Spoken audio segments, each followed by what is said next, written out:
Hop là. C'est de cela que je m'excuse. Je ne compte pas vous répondre. Madame Marken va bien? Non, justement. C'est la seconde de mes mauvaises chances. Elle a depuis ce matin un gros accès de fièvre. Elle avait espéré pouvoir rester debout, mais elle était trop souffrante, vraiment. Elle a dû se coucher il y a une demi-heure. De cela, je ne pouvais vous avertir. Vous préférez peut-être ne pas déjeuner seule avec moi. Jacqueline avait envie de s'en aller sous un prétexte de discrétion, mais à l'attitude de Marken, elle vit qu'il la soupçonnait d'avoir peur de lui, et elle décida de rester. Puis-je voir madame Marken? Demanda-t-elle. Puisque vous le voulez bien, je vais vous conduire auprès d'elle. Excusez-moi de vous faire traverser ma chambre, il n'y a pas d'autre chemin. Jacqueline le suivait. Elle regarda curieusement la pièce où elle venait d'entrer. La coloration en était obscure et riche, de beaux meubles hollandais, aux architectures lourdes, aux détails compliqués se dressaient le long des murs. Des traits fins de lumière pinçaient le bord des moulures d'ébène que le temps avait polies. Les panneaux de noyer d'un beau ton rougeâtre luisaient. Des cuivres lisses avaient des préciosités d'orfèvrerie. Sur une table, un orchis jaune penchait au col étranglé d'un verre de Venise. Il y avait là une odeur de tabac d'Orient, amortie par des fraîcheurs d'essences diverses. Dans un angle, vivement touché par la lumière, Jacqueline découvrit, au-dessus d'une grande table sculptée, une tête de femme, peinte à la détrempe, et qui lui ressemblait de telle sorte qu'elle s'en approcha et dit en la désignant: Est-ce un portrait? Marken eut un moment d'embarras, puis répondit avec beaucoup d'indifférence. Non, c'est, je crois, une étude faite de chic par un peintre espagnol très inconnu et sans grand talent, comme vous pouvez voir. Pourquoi achetez-vous de la peinture que vous trouvez mauvaise? Est-ce que vous savez les mobiles de vos actes, vous, madame? Vous avez bien de la chance. Il me serait impossible de vous dire pourquoi j'ai tenu à avoir cette tête, mais j'y tenais bien. Vous me prendriez en pitié si je vous racontais tout ce que j'ai fait pour me la procurer. Dites toujours, ça m'amusera peut-être de vous prendre en pitié. Je n'en doute pas. Eh bien voilà. J'ai vu ce tableau chez un marchand de la rue Laffitte un jour que j'avais mal à la tête. Quand j'ai mal à la tête, je suis hors d'état de résister à mes désirs. Je suis entrée, j'ai demandé à acheter la toile. On venait de la vendre à Dalton. Vous savez, le vieux Dalton qui est si riche et qui a de si beaux tableaux, bien qu'il n'entende rien à la peinture.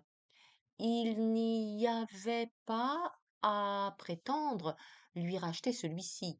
Il tient d'une manière frénétique à tout ce qu'il possède. Cependant, comme j'étais résolue, qu'avez-vous fait?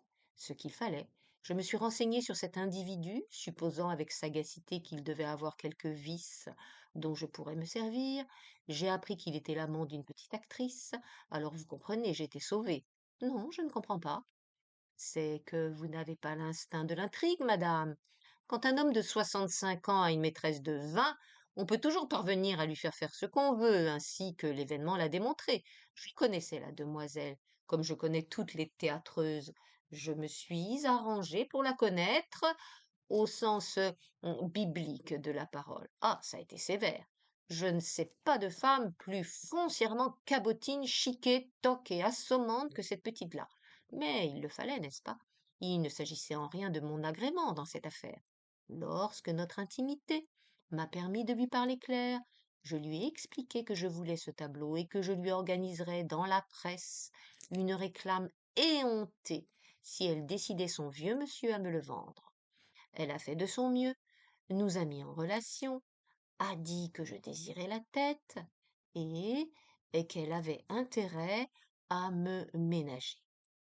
Ça n'a pas pris. Le vieux misérable ne voulait rien entendre. Alors, j'ai fait du chantage. En toute simplicité. J'ai déclaré à ma belle amie qu'elle avait à choisir entre décider Dalton ou être éreintée au lieu d'être louée. Cette enfant a le sens pratique. Elle a donné un grand effort. Sur mon conseil, elle a feint de croire que cette étude rappelait à Dalton son ancien amour et qu'elle en était jalouse. Elle a fait des scènes de hurlements. Le gros bonhomme n'a pas résisté à une telle marque de passion, et il m'a cédé mon tableau pour le double de ce qu'il lui avait coûté. J'ai lâché la personne après lui avoir fait passer des notes dithyrambiques partout. Et voilà comment Paris, étonné, a su qu'il possédait en Jeanne Singley la plus éblouissante fantaisiste qui fût. C'est à cause de cet ordre que tient la gloire, madame. Ah, c'était mademoiselle Singley? Et à quelle époque se passait cette histoire? Janvier-février 1900, madame. Quelques mois après ce voyage d'Allemagne où j'avais eu l'honneur de vous rencontrer. Alors, vous étiez l'amant de Singley en même temps que mon mari? Oui, en effet, madame. Monsieur Desmoustiers a commencé de s'intéresser à elle une quinzaine de jours avant notre séparation, répondit Marken. Il y eut un court silence. Jacqueline examinait la tête de femme penchée, songeuse, et qui lui ressemblait tant. Et vous avez pris toute cette peine, c'est vous qui dites que c'en était une, pour avoir un tableau que vous jugez mal peint. C'est assez bizarre, fit-elle au bout d'un instant. Elle cessa de s'occuper du tableau et se regarda dans la profondeur liquide d'un miroir encadré d'ébène. Je prends toujours la peine qu'il faut pour aller au bout de ma volonté, répondit Marken avec un imperceptible mouvement qui le redressa. Elle tourna les yeux vers lui. L'intérêt qu'il lui inspirait parfois, pour un instant, venait de se ranimer. Cette phrase qu'il avait prononcée lui donnait la sensation presque physique de l'énergie totale de cet homme. Marken continua. Je ne regrette rien d'ailleurs, ce tableau m'est l'occasion de très beaux plaisirs. Comme la vie ne me donne pas grand-chose, je me suis entraînée à la patience en développant ma faculté d'imaginer. Cette dame, dans ce cadre, m'appartient, et je lui ai enseigné à me comprendre. Quand je ne peux pas dormir, et c'est souvent, la nuit irrite ma volonté de telle sorte que je n'y trouve aucun repos. Je m'installe là, et je regarde dans ses yeux pleins de ténèbres, hantés. Nous nous entendons à merveille, elle et moi. Elle sait bien de quoi je serais capable pour l'amour d'elle. Il avait le visage très grave, mais sa voix raillait. Allons voir votre malade, dit Jacqueline. Marken ouvrit une porte et s'effaça. Dans des mousselines, du satin paille et d'admirables guipures, madame Marken était étendue parmi des boîtes à poudre et des glaces coulées aux plis des couvertures. D'un geste saccadé, elle pressait la poire d'un vaporisateur qui répandait en pétillement une vapeur d'héliotrope. Malgré les taches rouges visibles sous son blanc et dont la fièvre marbrait sa peau mate, elle était très jolie. Chère madame, cria-t-elle d'une voix plaintive et rageuse, quelle bonté de venir me voir, et quelle infortune d'être ainsi malade précisément la première fois que vous consentez à déjeuner ici. Qui sait maintenant quand vous reviendrez? Dio mio, comme j'ai mal à la tête. Croyez-vous que ce soit périlleux ce que j'ai? Le typhus peut-être? Vous resterez quand même, n'est-ce pas, à déjeuner avec Étienne? Il vous admire tant, comme tout le monde du reste. Je le disais encore hier à la marquise de Lurcel. Quel joli chapeau vous avez, santissimo, ma pauvre tête.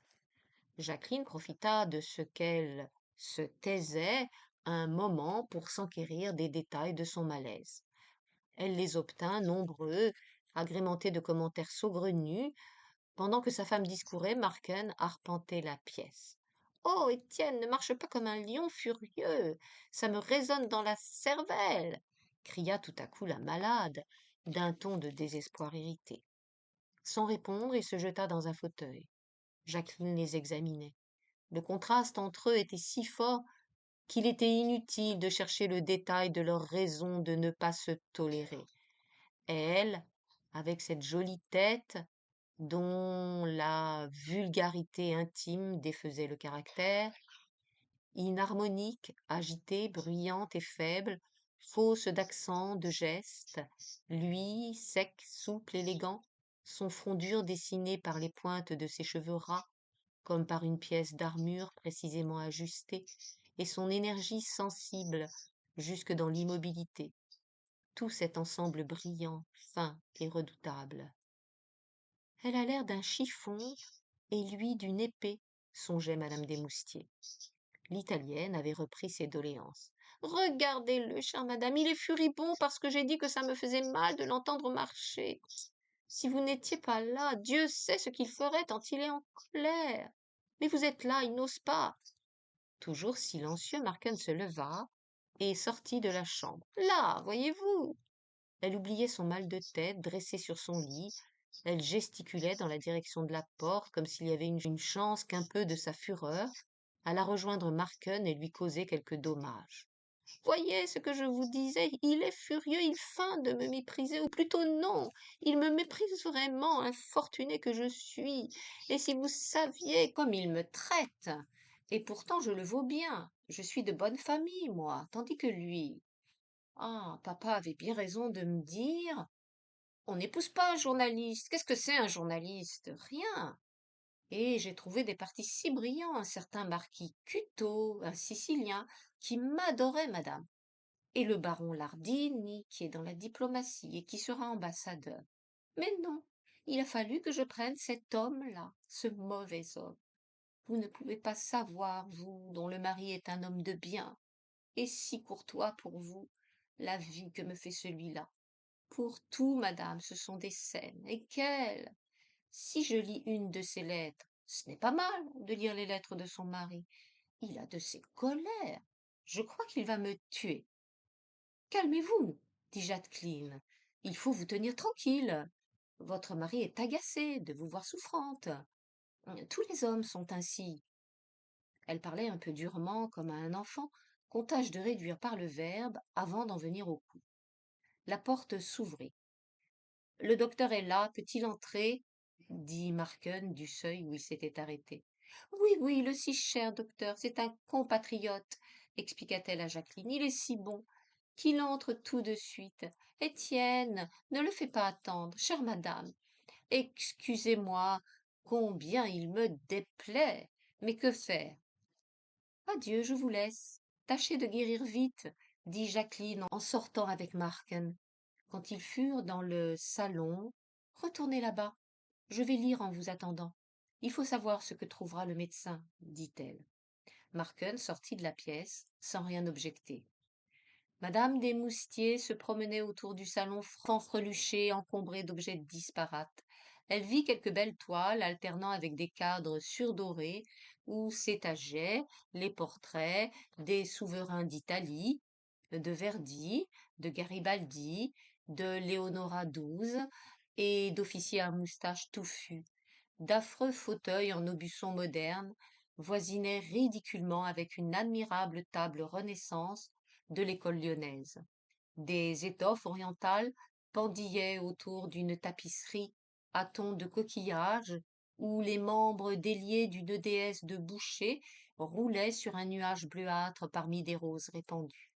Il y avait dans des vases des touffes d'herbes marines teintes, dans d'autres des bouquets trop gros, dont chaque fleur empalée d'un fil de laiton avait l'air d'attendre un anniversaire officiel. En se rappelant la sombre beauté de la chambre qu'elle avait traversée, Jacqueline jugea que ce salon manifestait le génie individuel de madame Marken. Pour s'occuper, elle dénigra en soi-même la jolie italienne. Comment cet homme avait-il pu un moment aimer une telle femme? Il devait y avoir en lui des points de vulgarité. C'était cela, peut-être, qu'on ne soupçonnait pas sous son assurance agressive, ses façons de raffiner sur les choses. C'était cela, peut-être, qui donnait à sa personne tant d'inexplicables. Elle refit en esprit les étapes de leur relation, la première rencontre à Bayreuth d'abord, l'impression peureuse qu'elle avait eue de la rude ardeur de son regard, les quelques phrases échangées la veille du départ. Il lui déplaisait vivement alors, elle croyait sentir sous son admiration le dédain d'un être fort pour sa faiblesse de femme. Et le soir du dîner chez les Audichans, quelle sincère irritation il lui avait donnée en révélant ses espionnages. Venant de tout autre, les mots qu'il disait auraient signifié l'intention précise de lui faire la cour. Mais il y avait un peu de haine dans l'âpreté de l'accent, elle s'en souvenait bien. Au premier abord, elle s'était demandé s'il voulait avoir ses secrets, puis l'y faire peur, afin de se servir d'elle comme d'un moyen vers quelque ambition. Ensuite, pendant des mois, trop fortement requise par ses émotions personnelles, elle n'y avait plus songé. Vivant un peu à l'écart, elle ne l'avait guère rencontré. Dans l'hiver suivant, ils s'étaient retrouvés, ils gardaient les mêmes façons, exagérément respectueuses, sous lesquelles l'insolence demeurait perceptible. Il s'abstenait de toute flatterie, souvent elle le sentait dénigrant. Quand ils étaient ensemble dans un salon et qu'un homme prenait vis-à-vis d'elle une attitude de galanterie, elle se tournait instinctivement vers Marken, sûre de trouver sur sa figure une expression de moquerie méchante qui l'irritait. Elle le dédaignait, et pourtant, elle y pensait souvent. Il l'occupait comme un problème obscur. Elle en avait entendu raconter de mauvaises choses, et elle voyait toutes les portes s'ouvrir devant lui. Cela qui le définissait comme un homme taré le flagornait sans mesure. Si c'était vrai, pourtant, ce qu'on disait. Mais comment alors aurait-il trouvé pour lui servir de témoin dans un duel récent deux hommes classés dans l'opinion par la roideur stricte de leurs principes mondains?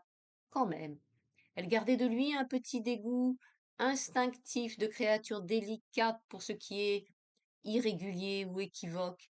Elle le devinait taché, et encore qu'une telle notion s'adaptât mal à ses manières orgueilleuses et coupantes, à la susceptibilité qu'il apportait dans ses relations masculines, la riposte toujours prête et féroce, la menace sans cesse à fleur d'accent. Mais c'était là peut-être des moyens d'aventurier risque-tout, qui, comptant sur la lâcheté générale, bluffent hardiment jusqu'au jour de s'effondrer dans le mépris. Enfin, il y avait une dernière hypothèse plus simple et qui arrangeait les choses. S'il était fou, simplement, comme tout le monde, mais cela ne satisfaisait guère son esprit. Elle lisait ses articles et connaissait le jeu puissant de cette pensée, l'étroite logique qui en liait les mouvements, la prodigieuse acuité critique, le clair éclat du style, où, malgré ce nom et cette apparence qui le marquaient si fort d'une race lointaine, le génie profond de la langue de France, ordonnée lucide, ferme et probante, s'affirmait à chaque tour de phrase, ou au choix habile de la moindre épithète. L'homme qui écrivait ainsi devait n'être dément que sur peu de points. Et comment préciser quels étaient ces points-là? En causant avec lui, elle avait l'impression de respirer un air soudain plus vif et salubre, qui lui faisait goûter une brève allégresse. À son sujet, un terme dont son père usait souvent lui revenait: c'est quelqu'un. Quelqu'un, par opposition à la plupart des gens qui, à force de se ressembler entre eux, ne sont personne. Comme Marken tranchait brusquement sur ces vagues individus qui font les mêmes actes en même temps, et tous ensemble subissent des idées qu'ils ne comprennent et ne choisissent pas. Mais en quoi consistait précisément la singularité de ce drôle d'homme? Était-ce dans le don littéraire? Jacqueline connaissait des écrivains de mérite égal, en qui rien de surprenant n'apparaissait. N'était-ce pas plutôt quelque infamie secrète qui le différenciait de son milieu? Elle n'y comprenait rien. Était-il amoureux d'elle, ce tableau accroché dans sa chambre? Marken entra. Elle a un peu de grippe et beaucoup de mauvaise humeur, dit-il en réponse à la question où Jacqueline mit un intérêt exagéré pour mieux masquer le petit embarras que lui donnait le caractère particulier de sa méditation interrompue. Ce sera long? La grippe, non, quelques jours, dit le médecin. Et la mauvaise humeur? Oh, ça, toute la vie. Ah, madame, comme il faut qu'un homme ait perdu la tête pour se marier. Écoutez, j'ai consenti à déjeuner avec vous, mais si c'est pour entendre dire du mal de madame Marken, je m'en vais à l'instant. Nous ne parlerons pas d'elle, rassurez-vous. Il ne parla guère d'autre chose pendant tout le repas, avec beaucoup d'esprit et d'adresse, de façon que les domestiques ne comprissent pas de qui il était question.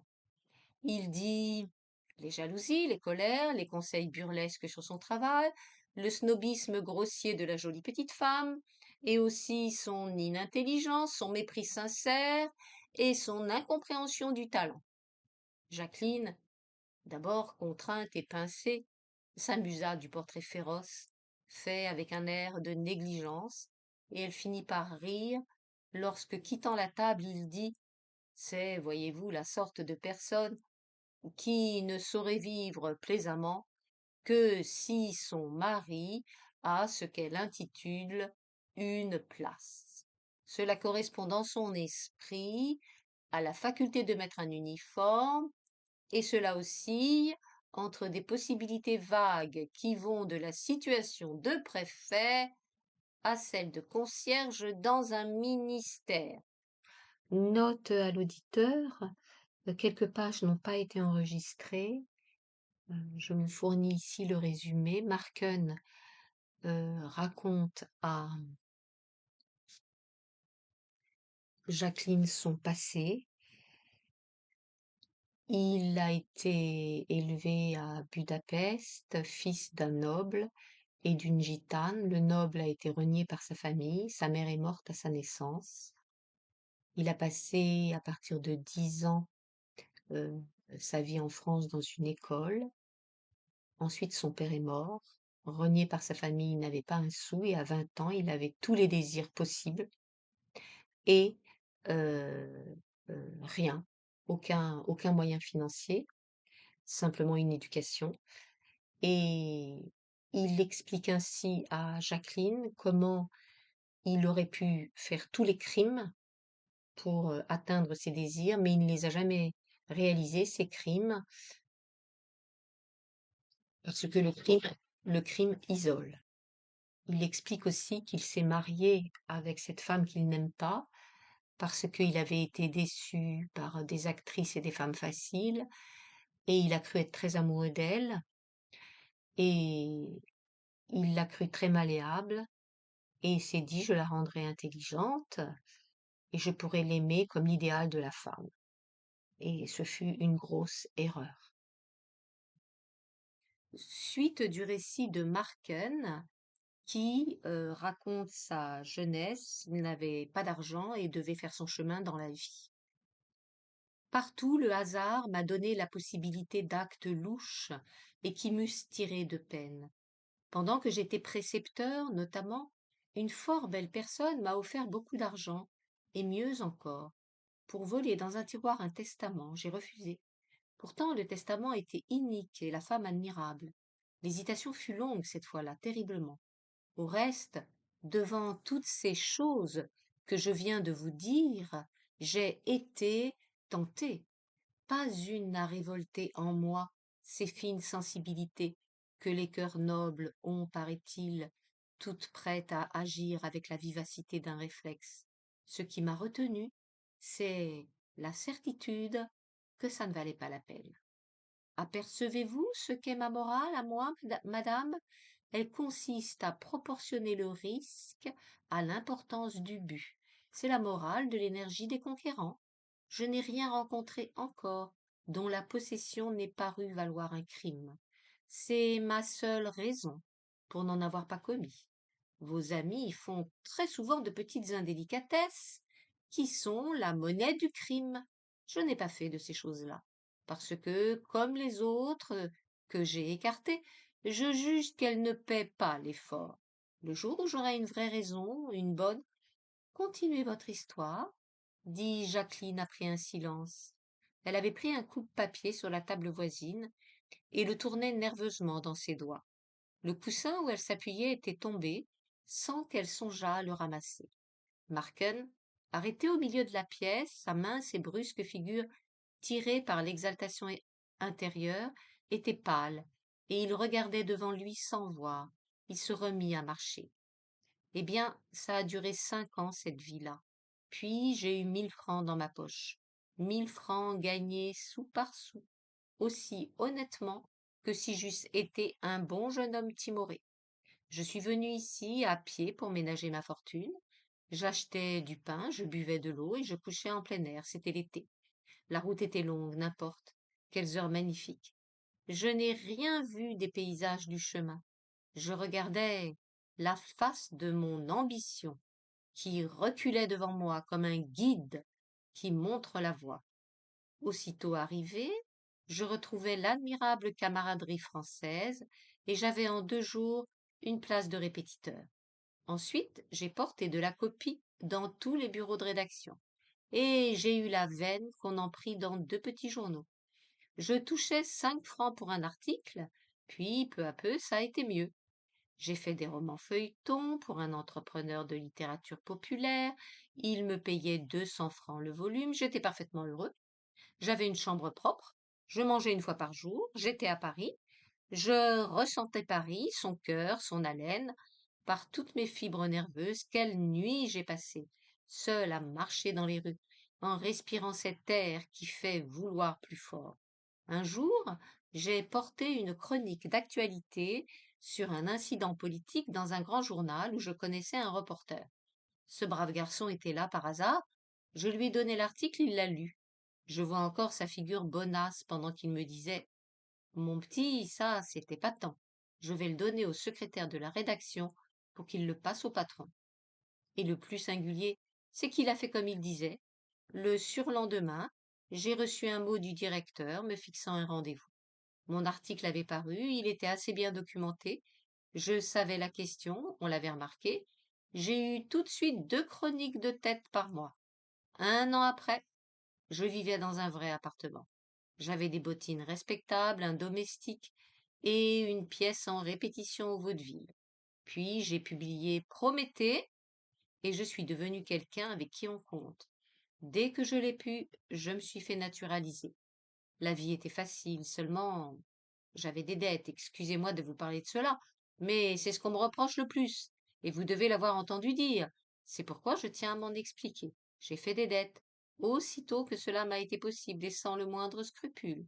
Du reste, mon système se poursuit en ceci. Je n'ai jamais emprunté 100 francs à un camarade, c'eût été compromettre ma liberté d'action. Quand j'attaque, on sait qu'il n'y a aucun moyen de me faire taire. Les usuriers coûtent plus cher que les amis à ceux qui vont au hasard sans connaître leur chemin. Pas moi. Et ce boulet de la dette que je traîne exaspère mon vouloir et le fortifie.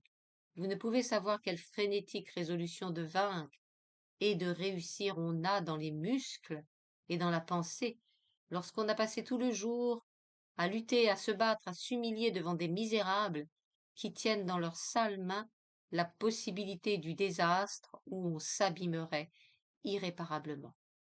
Mais qui vous dit que vous l'ajournerez éternellement, ce désastre? Ma volonté, madame, mon implacable, mon irrésistible volonté, l'art aussi avec lequel j'ai vécu. J'ai rendu bien des services à des gens qui savent que je ne suis pas homme à les oublier. Je tiens des secrets dangereux pour la plupart de ceux qui mènent les affaires en ce pays-ci et ailleurs. Je connais Paris dans tous ses plis, dans son sang, dans ses nerfs. Je sais comment l'émouvoir et le dompter. Je peux servir et je peux nuire. J'ai choisi mes ennemis savamment parmi ceux dont la haine est une recommandation et un soutien. Ils me servent. Je n'ai pas d'amis, j'ai des obligés et des peureux. Lorsque s'offrira l'occasion que j'attends, il y aura autour de moi une clientèle passionnée d'égoïsme et d'intérêt. C'est avec ça qu'on marche. Voilà 10 ans que je travaille mon destin, sans une minute de distraction, sans avoir permis aux amusements de la vanité ou de l'amour de m'entamer. Je n'ai commis qu'une seule faute, mon mariage, mais on répare les fautes. Voilà, madame, quel homme je suis. Embusqué, armé, prêt. Peu de choses aujourd'hui, demain peut-être une puissance qui courbera bien des têtes.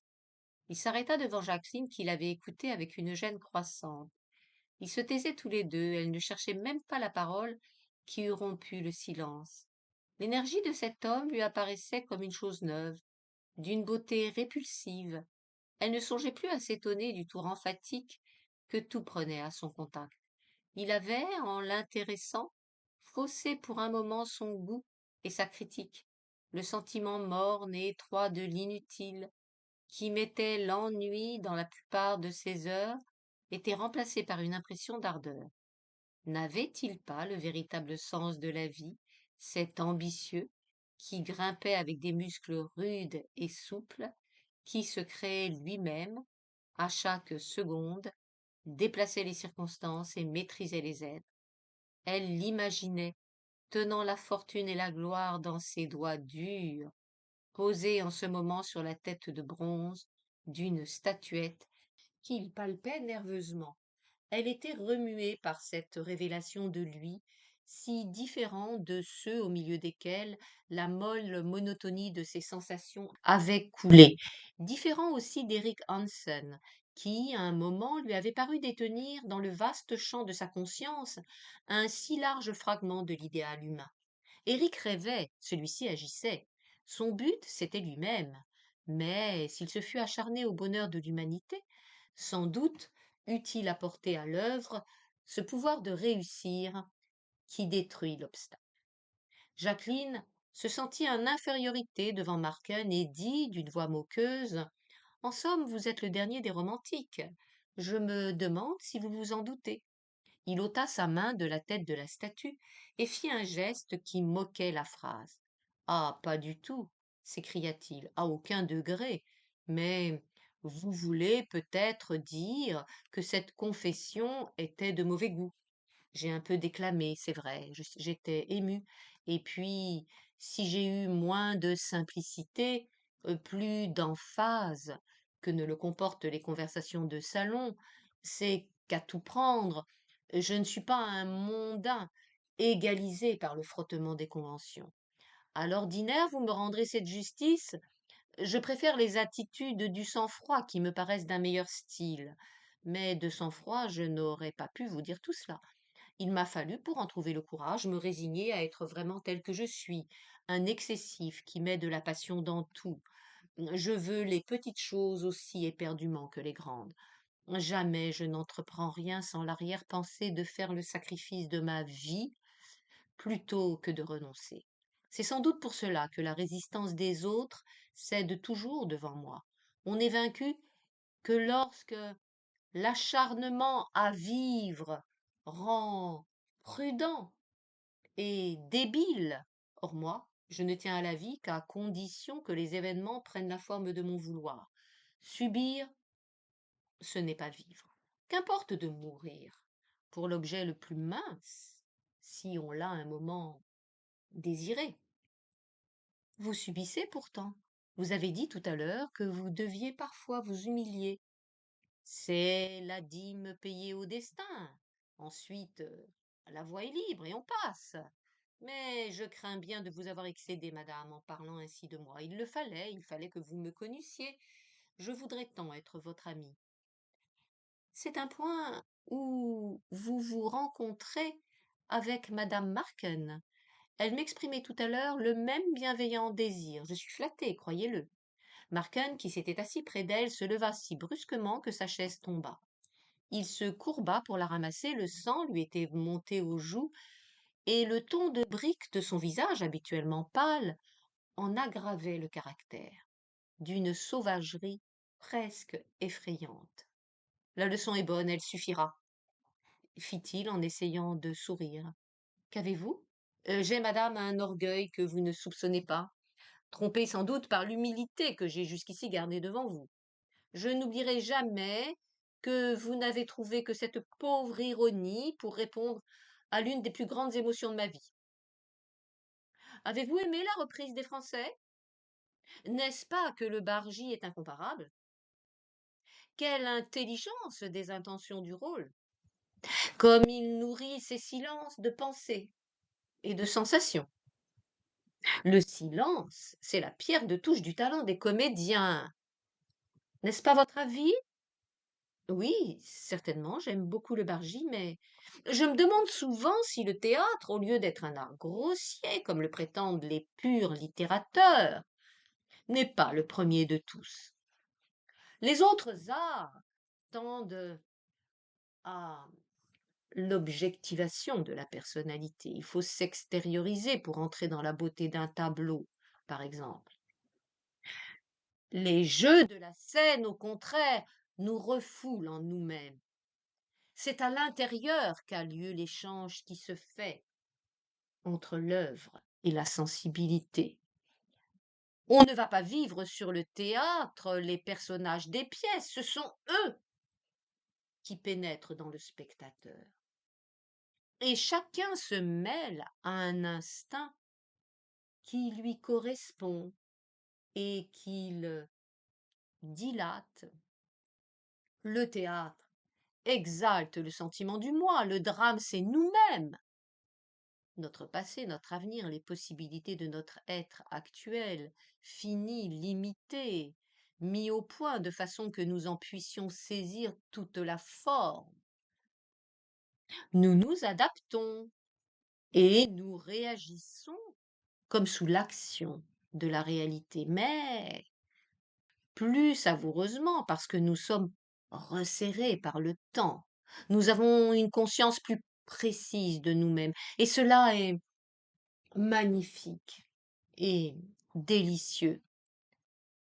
Je crois que c'est à cause de cela que je ne puis souffrir les pièces gaies. Le comique naît de la mauvaise attitude, inadéquate, incompréhensive des personnages. C'est de leur manque de liberté en face des circonstances que viennent la dégradation, le ridicule qui suscite le rire. Je ne prends aucun plaisir à sentir vivre en moi le pauvre homme qui court en caleçon poursuivi par sa belle-mère, ni le mari verbeux dans le dos duquel les amants s'embrassent. Je veux bien être le fou Hamlet ou Macbeth l'assassin, mais pas l'éternel cocu du palais royal. En somme, je n'ai peut-être pas le sens du théâtre, le vrai, le seul qui ait un goût de cruauté. Jadis, on allait voir saigner et mourir dans le cirque. Maintenant, on va chercher une jouissance dans la détresse ou le ridicule des personnages et de soi-même qui les contient pour un moment. Je ne sais si vous pensez comme moi là-dessus.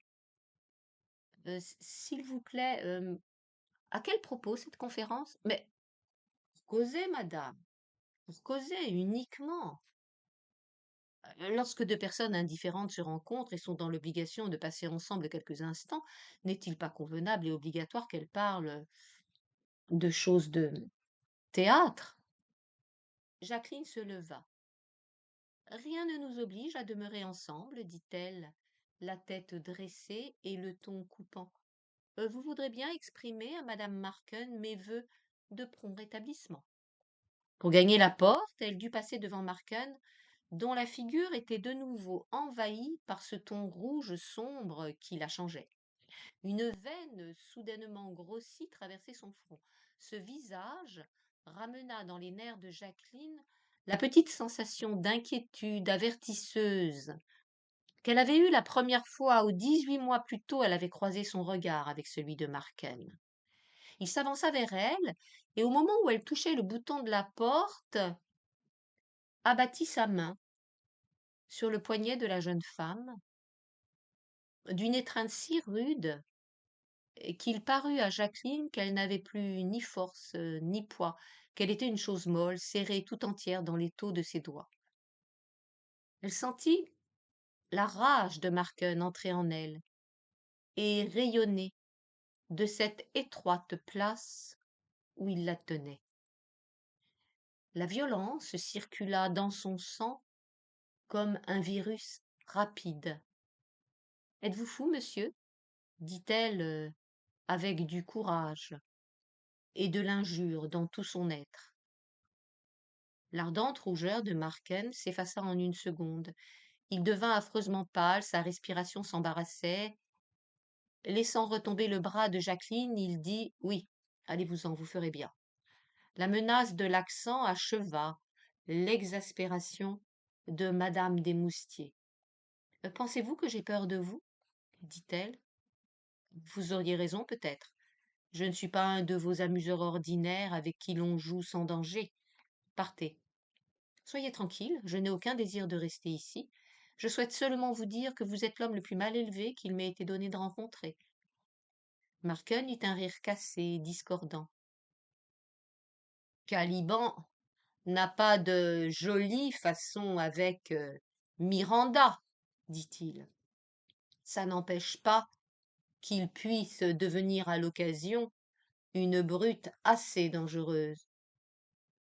Ça se muselle et ça se cravache, les brutes, dit Jacqueline, retenue là par un désir de soulager son irritation en mauvaises paroles.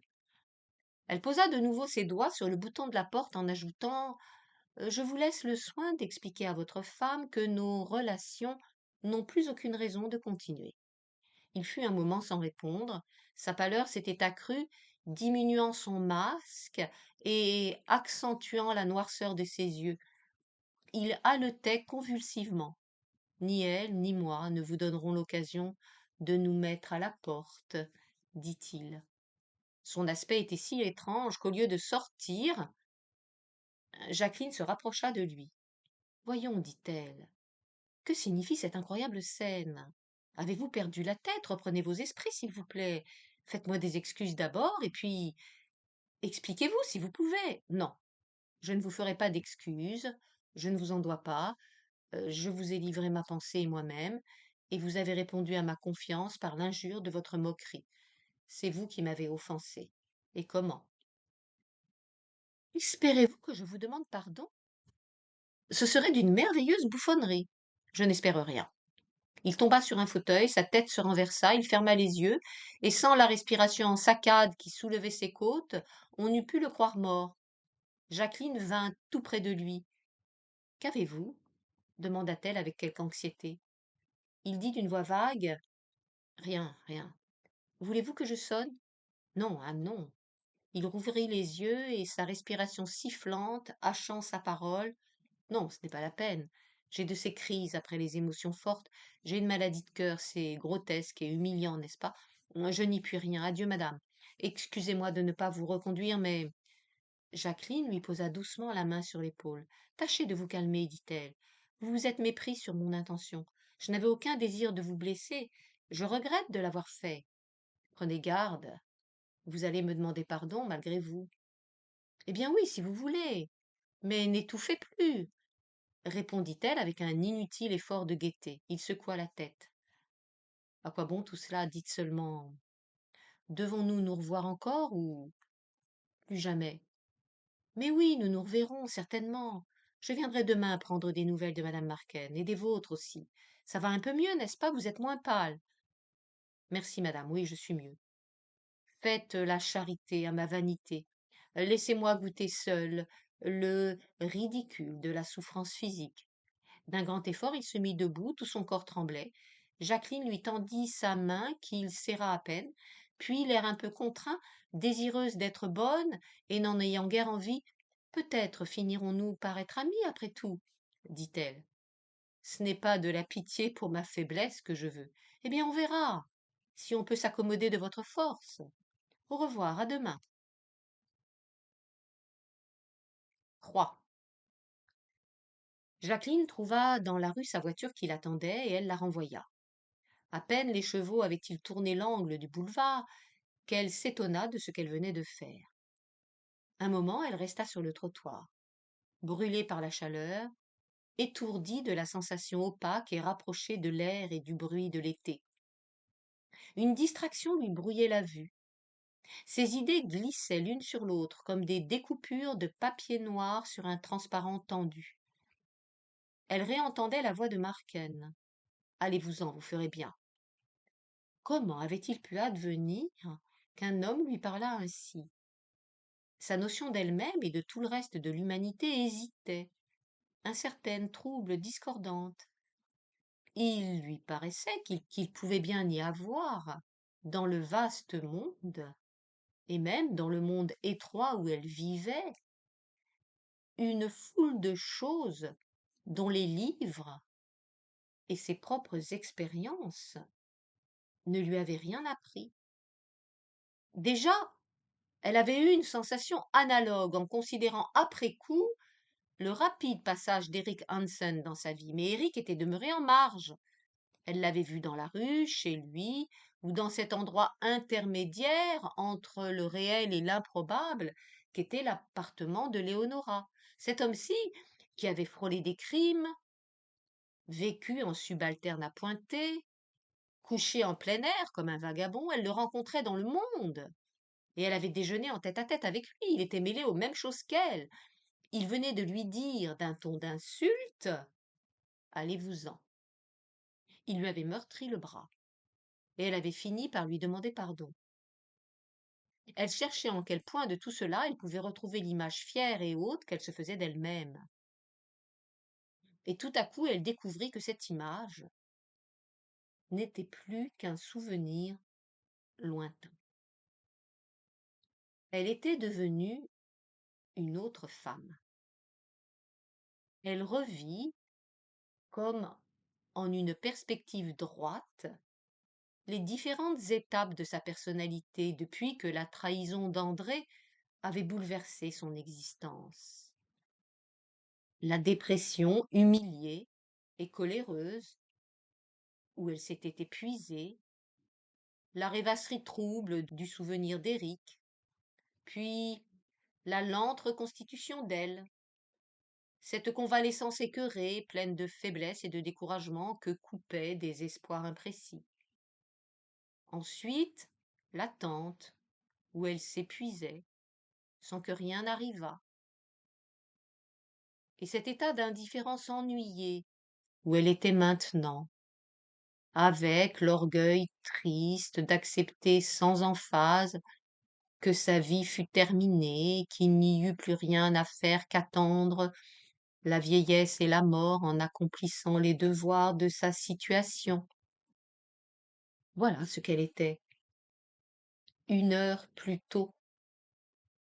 Mais le contact du singulier personnage qu'elle venait de quitter avait modifié quelque chose en elle. Elle se sentait une impatience singulière. Et de nouveau, cette attente qui avait troublé son sommeil et raccourci ses journées pendant une période. Chose étrange, depuis que Marken lui avait ainsi remué les nerfs, elle ne pouvait détacher sa pensée d'Éric, et il revenait de l'oubli, traînant avec soi un remords confus. Elle avait honte d'avoir été si lâche, car c'est là le terme qui convenait seul à la peur de lui qu'elle avait eue après ce jour où elle était allée le trouver. Même elle s'en souvenait, l'émotion si vive que lui avait donnée l'annonce de son départ comportait un soulagement, l'impression d'une délivrance. C'est de cela qu'elle était humiliée, et elle souhaita le revoir, lui parler, lui dire combien elle restait son amie et aussi qu'elle était mieux digne qu'il l'aimât. Mais l'aimait-il encore? Elle s'apercevait depuis quelque temps que dans le monde, on lui faisait moins la cour. Pourquoi? Parce qu'elle laissait deviner son indifférence ou sa lassitude. Sans doute elle n'avait d'autre moyen de plaire que son désir de plaire, puisqu'il avait suffi qu'elle y renonçât pour n'être plus entourée de cette atmosphère d'amour qui lui était nécessaire jadis. Jadis, il y avait 2 ans. C'était mieux ainsi, probablement plus digne d'elle, plus conforme à cet idéal que Léonora lui avait donné le goût de rechercher. Elle s'enfonça dans une incroyable détresse en se répétant une fois de plus que sa vie était finie, que bientôt elle aurait des cheveux blancs, et que tout lui était égal, si égal. Puis elle se détourna du spectacle désolant de sa destinée close pour songer à Marken. Caliban n'a pas de bonne façon. Non, certes, mais de détestables. Des façons émouvantes, cependant. Ce type d'homme résolu, dressé contre la société, ivre de lui-même, ne manquait pas d'intérêt. L'aimait-il au moins celui-là? Qui pouvait le dire? Il n'avait peut-être voulu que l'étonner. Au reste, s'il s'avisait de l'aimer, il perdrait tout son style, deviendrait pareil aux autres, implorant, maladroit, stupide. Non, pas pareil aux autres. À quels autres d'ailleurs? À Éric? Mais Éric n'avait pas la même façon qu'André de dire son amour. Et André n'aimait pas à la manière de Barrois. En eux tous, elle avait trouvé un accent spécial, une manifestation individuelle de la vitalité sous la poussée du désir. Le désir que Léonora méprisait et l'avait conduite à mépriser, n'était-ce pas pourtant l'occasion suprême où se révèle le génie que met la nature à différencier les sensibilités? C'est par les surfaces que les gens d'un même groupe social se ressemblent. Chaque homme en état de passion est différent de tous les autres. Quelles absurdités et quelle magnificence elle avait aperçues par seconde, dans des yeux affolés, entendues dans des voix que trop d'émotions détimbraient. Les âmes les plus stériles et les plus plates contiennent un peu de beauté en puissance.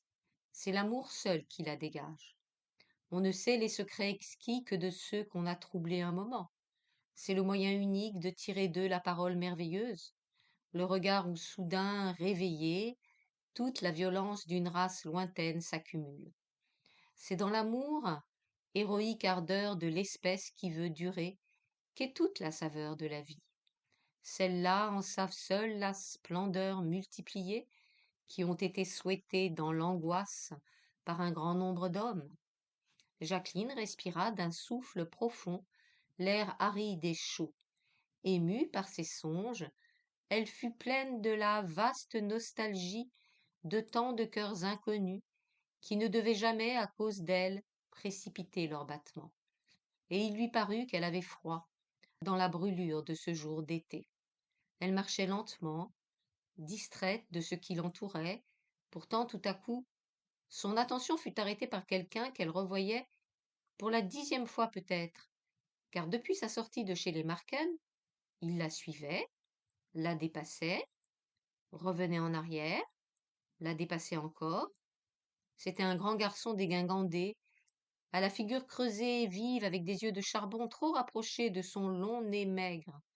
Il avait une allure d'activité, d'entrain et de fièvre, et était vêtu d'un de ces costumes comme en adoptent volontiers les étudiants et les jeunes peintres, sculpteurs, graveurs, ouvriers d'art, dans le but d'indiquer qu'ils constituent l'élite audacieuse de la nation. Il frôla Jacqueline en passant une fois de plus et dit: Vous êtes bien jolie. Elle cambra sa taille avec un mouvement de dédain fier qui la grandit et détendit sa figure en une inattention totale, dans le but de suggérer au personnage quelque doute quant à la réalité de sa propre existence. Elle marcha plus vite et pensa à regarder sa montre. Il était 3 heures. Elle se souvint qu'elle avait promis à Léonora de voir une de ses pauvresses avant de rentrer. Elle avait oublié ce projet dans l'agitation où l'avait mise sa scène avec Marken. Elle fit signe à un fiacre. Le jeune homme, arrêté à son coude, offrait sa compagnie, désireux seulement, du moins il l'affirmait, de contempler quelques moments encore le plus admirable visage de femme qu'il eût jamais aperçu. Jacqueline ne répondit pas, et le fiacre s'étant rangé au bord du trottoir, elle y monta en disant 12 rue Monsieur le Prince. Sa stupeur fut vive de voir son admirateur sauter sur le siège avec une agilité d'acrobate et s'asseoir à côté du cocher, qui fouetta son cheval sans témoigner d'être sensible à l'étrangeté de l'occurrence. C'était décidément une journée où les incidents se refusaient à toute correction. Jacqueline avait une trop grande crainte du ridicule pour entamer une discussion avec ce burlesque personnage. Elle se félicita qu'il n'eût pas choisi de monter à côté d'elle, et attendit les événements, un peu amusée et agacée aussi. Heureusement, Paris est vide à la fin de juillet, et il n'y avait guère de chance qu'elle rencontrât quelqu'une de ses relations, à qui, dans la suite, il aurait peut-être fallu expliquer pourquoi elle se promenait avec ce peintre, car elle décida que c'était un peintre. Pour avoir une cravate aussi anormale, ce gilet d'escrime boutonné jusqu'à la gorge, et ce pantalon de charpentier, il ne pouvait être qu'un élève des beaux-arts. Elle fut satisfaite de constater qu'elle devenait indifférente à l'opinion publique. Un an plus tôt, cette sotte aventure l'eût effarée. Maintenant, de plus en plus, elle percevait le comique sans conséquence. Elle se sentit plus libre, et cela la mit de bonne humeur. La voiture n'avait pas fait 100 mètres, que déjà elle prolongeait l'anecdote en événement imaginaire.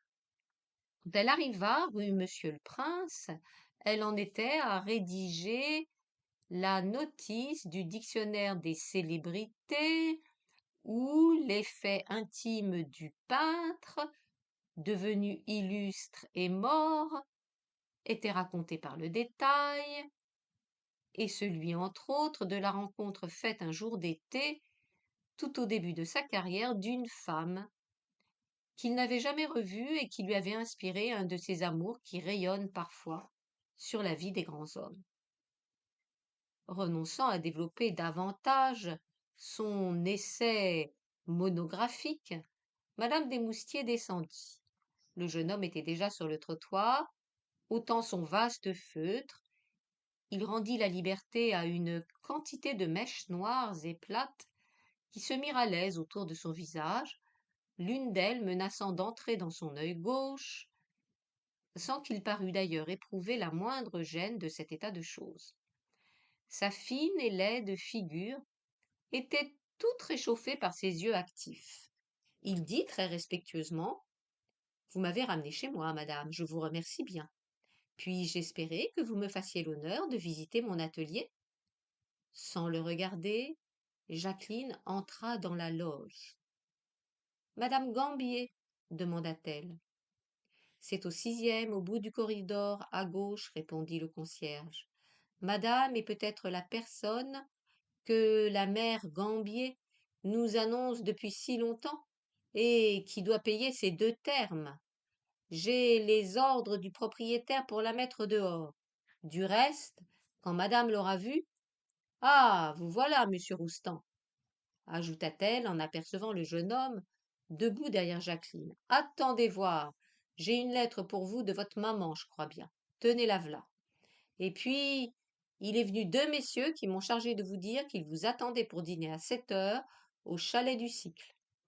Il prit la lettre et courut après Jacqueline qui montait l'escalier. Madame, madame, cria-t-il, il ne faudrait pourtant pas croire que je suis un simple mufle. Je vous assure que mes intentions ne sont pas. Ne montez pas si vite pour l'amour du ciel, c'est haut, vous savez, et il faudra bien que je vous suive jusque-là, c'est mon étage. Voyons, madame, écoutez-moi. Je vous jure que je ne dirai plus de bêtises. Je sais bien que c'est stupide ce que j'ai fait. Mais c'était si cocasse que vous veniez justement dans ma maison. Là, qu'est-ce que je vous disais? Vous allez tomber si vous courez comme ça dans cet escalier noir. Attendez une minute. Je vais vous révéler des choses de la plus haute importance sur la mère Gambier. Nous sommes intimement liés, elle et moi. C'est moi qui la nourris. Oh, très mal. Pour ça, elle a eu une fluxion de poitrine. C'est une femme charmante, un peu alcoolisée, mais pleine de caractère. Vous ne voulez pas que nous causions de nos pauvres, dites. C'est innocent, ça. Que diable! Jacqueline, complètement hors d'haleine, s'arrêta et, s'épaulant au mur, franchement, monsieur, ne trouvez-vous pas que cette plaisanterie a assez duré? Demanda-t-elle. Mais madame, je ne plaisante pas du tout. Mon sérieux rejoint le tragique.